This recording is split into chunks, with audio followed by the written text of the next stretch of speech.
कहे सोना जी आओ हमारे जोरे नहीं लो सोना आंटी आई सोना आंटी आओ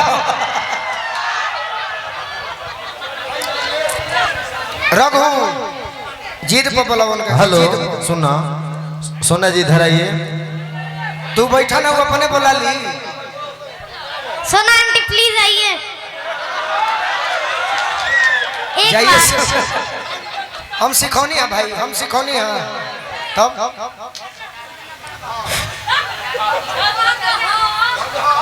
जैसा अरे वो बच्चा है जो उसके मन में रहा कह रहा है हम सिखौनी है हम तो चाचा है सोना डार्लिंग आइए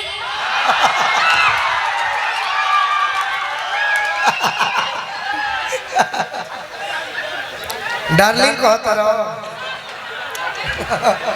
यही घड़ी डार्लिंग कहता बाद में बहुत कुछ कही लेकिन बहुत सुंदर मेरे भाई इतने कम उम्र में तुम अच्छा गा रहे हो तू ही लोग में से एक आ जा लो ना सोना डार्लिंग के भला होने से बोला के क्या करो होने कौन काम लायक आदमी बढ़े थोड़ा साथ दीजिए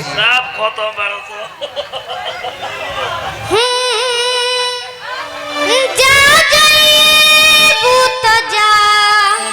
ए सनम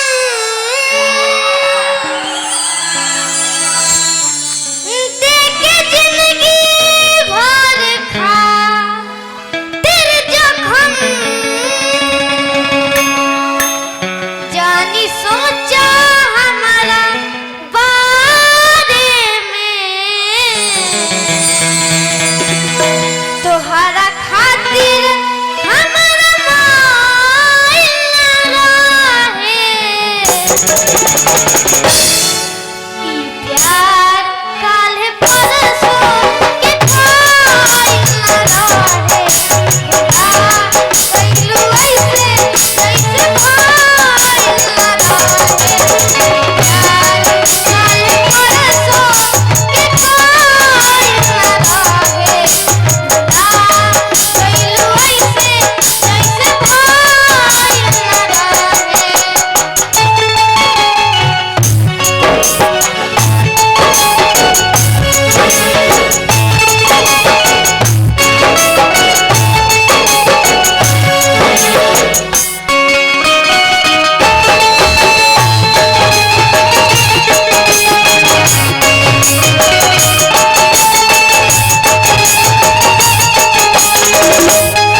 हमारे के बेइज्जत करा दे बनो